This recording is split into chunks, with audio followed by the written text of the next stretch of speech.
नमस्कार, आप देख रहे हैं द न्यूज वर्ल्ड और मैं हूं आपके साथ कृत्य सुधा। खबरों पर जाने से पहले एक नजर डालते हैं आज की हेडलाइंस पर। रातानाडा कॉल सेंटर पर पुलिस की रेड रूम, साइबर ठग गिरोह से जुड़े 4 लोग हिरासत में। जोधपुर मंडोर मंडी में बड़ी कार्यवाही, नकली नोटों का भांडाफोड़, 7.5 लाख के जाली नोट जब्त। कबाड़ बेचकर रेलवे ने कमाई 14.49 करोड़। और अब खबरें विस्तार से। जोधपुर कमिश्नरेट पुलिस ने एक बड़ी कार्यवाही करते हुए अवैध रूप से फोन नंबर का डेटा विदेश में बेचने वाले कॉल सेंटर का खुलासा किया है और 4 लोगों को गिरफ्तार किया है। एसीपी हेमंत कलाल के नेतृत्व में हुए इस कार्यवाही में पुलिस को नए महत्वपूर्ण दस्तावेज भी हाथ लगे हैं। एसीपी हेमंत कलाल ने बताया कि हमें सूचना मिली कि शहर में अवैध कॉल सेंटर संचालित हो रहे हैं जो फर्जी तरीके से फ़ोन नंबर एकत्रित करते हैं या डेटा विदेश में बेच रहे हैं, जिस पर रातानाडा थाना पुलिस, एयरपोर्ट थाना पुलिस, साइबर टीम और जिला विशेष टीम ने इस दिशा में काम शुरू किया। उन्होंने बताया कि हमें सूचना मिली कि रातानाडा गणेश मंदिर के पास स्थित एक मकान कॉल सेंटर चल रहा है, जिस पर पुलिस ने जब मौके पर दबिश दी तो मौके पर पुलिस को 19 ATM card, 32 CPU, 8 monitor, 28 laptop, 19 pen drive, 11 mobile सहित कई इलेक्ट्रॉनिक डिवाइस मिली है। कुछ डिवाइस को जब जांच किया गया तो उसमें ऑडियो रिकॉर्डिंग मिली, जिनके माध्यम से यह लोग विदेश में रह रहे लोगों को फ़ोन करके उनके फ़ोन नंबर का वेरिफिकेशन करते थे। खासतौर से इन शातिर ठगों ने वृद्धजनों को अपना निशाना बनाया। एसीपी हेमंत कलाल ने बताया कि यह साइबर ठग पहले इंस्टाग्राम या अन्य सोर्सेज से फर्जी कॉल एक लिस्ट तैयार करते हैं, उसके बाद उन फ़ोन नंबर का कॉल करके या अन्य ऐप के माध्यम से डेटा वेरिफिकेशन किया जाता है। डेटा वेरिफिकेशन होने के बाद यह डेटा अवैध रूप से विदेश में बेच देते थे। एसीपी ने बताया कि कॉल सेंटर संचालकों को 10,000 नंबर उपलब्ध करवाने पर $60 मिलते थे और यह इसी तरह अब तक लाखों रुपए कमा चुके थे। वही पुलिस को डिजिटल करेंसी भी मिली है। एसीपी ने बताया कि मौके से सौरभ सिंह चौहान सहित 4 लोगों को गिरफ्तार किया गया है और उनसे अनुसंधान किया जा रहा है। शहर के मंडोर कृषि उपज मंडी में मंगलवार की देर रात नकली नोट मिलने के बाद पुलिस ने 2 अभियुक्तों को गिरफ्तार कर आज कोर्ट में पेश किया, जहां से उन्हें पुलिस अभिरक्षा में लिया गया है। मामले में अब नोडल थाना सरदारपुरा पुलिस की तरफ से जाँच की जा रही है। राजस्थान पुलिस की नकली नोट पकड़े जाने की यह सबसे बड़ी कार्रवाई है। इससे पहले राजस्थान पुलिस ने पाली में नकली नोट पकड़े थे। आईबी ने भी राजस्थान में नकली नोट पकड़े थे। डीएसटी पूर्व प्रभारी श्याम सिंह के अनुसार अभियुक्तों को पुलिस अभिरक्षा में लिया गया है। जांच सरदारपुरा पुलिस की तरफ से की जा रही है। अभियुक्तों को सरदारपुरा पुलिस के हवाले कर दिया गया है। अब तक की जांच में सामने आया है कि पकड़े गए आरोपियों ने महीना भर पहले ही मंडोर कृषि उपज मंडी में रूम किराया लिया था। सप्ताह 10 दिन में एक बार रूम पर आते थे और 50,000 से लेकर 5 लाख तक के नोट छापकर चले जाते थे। इससे पहले कहां पर रहे, इसकी पड़ताल चल रही है। अब तक कितने लोगों को नकली नोट सप्लाई किए गए हैं, इस बारे में भी पता लगाया जा रहा है। कंप्यूटर है, प्रिंटर है, कलर्स हैं, पेपर है और कटिंग मशीन है। सभी कुछ जो नकली नोट छापने में इस्तेमाल वस्तुएं होती हैं वो यहाँ पर मौजूद मिली। एसएचओ महामंदिर को यहाँ पे बुलाया गया है अग्रिम कार्रवाई करने के लिए। जैसी भी डिटेल्स होंगी मैं बाद में आपके साथ शेयर करूँगा। सर, कितना अमाउंट जो है बरामद हुआ है या आरोपी पकड़े गए? 2 आरोपी अभी हमारे हिरासत में हैं। जो अमाउंट है 7.5 लाख रुपए का अमाउंट अभी हमें मिला है। प्रारंभिक जांच। पहलगाम में हुए आतंकी हमले के बाद शहर की पुलिस भी हाई अलर्ट मोड पर है, जिसके चलते सदर कोतवाली थाना पुलिस द्वारा घोड़ा का चौक में प्रवासी मजदूरों के सत्यापन का काम शुरू किया गया। ज्वेलर्स की दुकान पर काम करने वाले कारीगरों के आधार कार्ड और पुलिस वेरिफिकेशन के दस्तावेज लिए गए। सदर बाजार थाना पुलिस ने बताया कि यह प्रक्रिया 2-3 दिन तक चलेगी।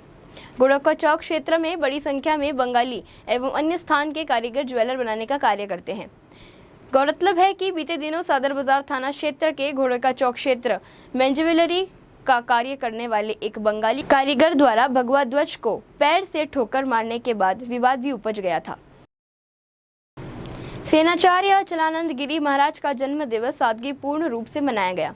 पहलगाम आतंकी हमले में मारे गए व्यक्तियों को पूजा अर्चना कर उन्हें श्रद्धांजलि दी गई।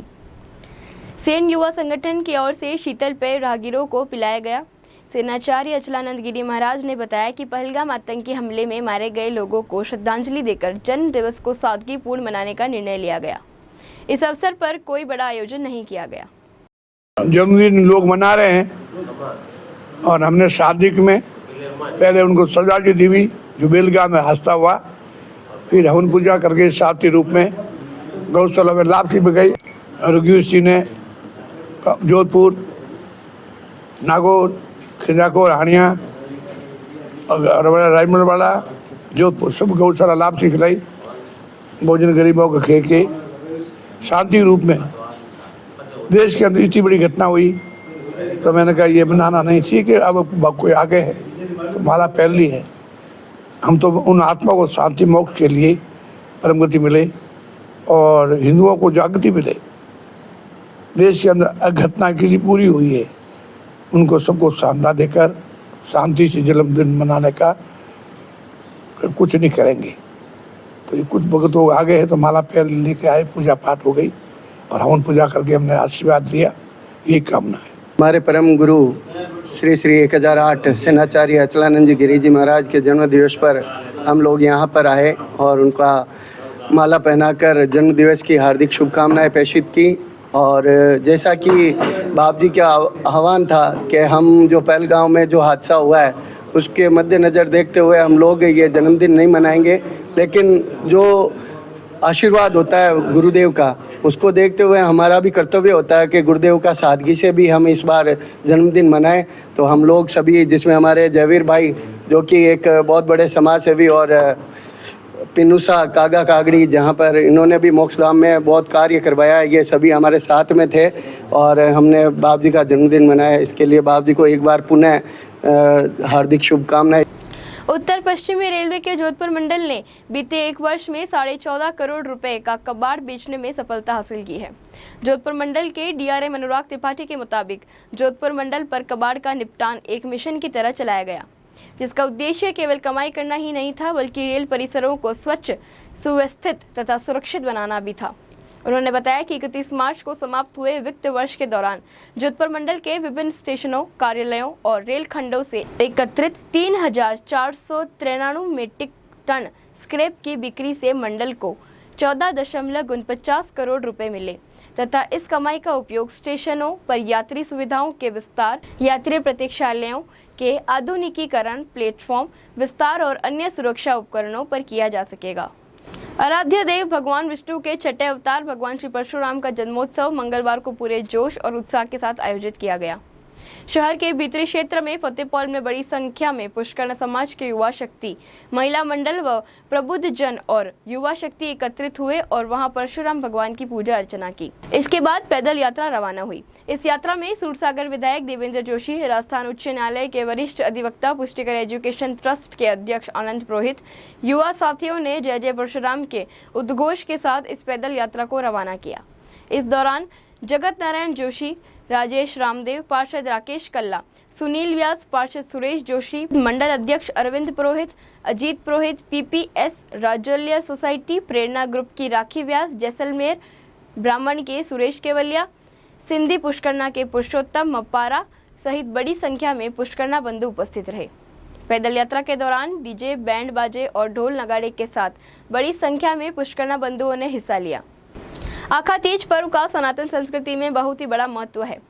आखा तीज पर्व का सनातन संस्कृति में बहुत ही बड़ा महत्व। इस पर्व पर अबूझ सावे विभिन्न नए कार्य का शुभारंभ करने का अबूझ मुहूर्त माना जाता है।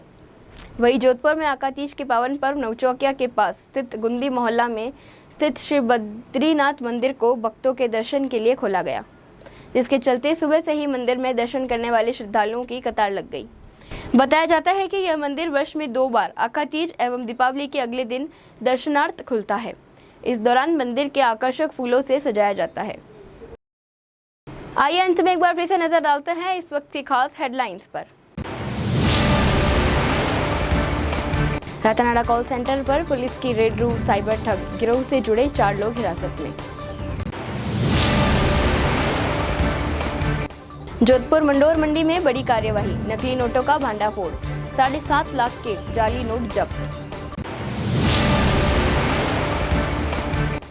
कबाड़ बेचकर रेलवे ने कमाई 14.49 करोड़। अभी के लिए फिलहाल इतना ही। राज्य की और बड़ी खबरें जानने के लिए देखते रहिए द न्यूज़ बर्ड। नमस्कार।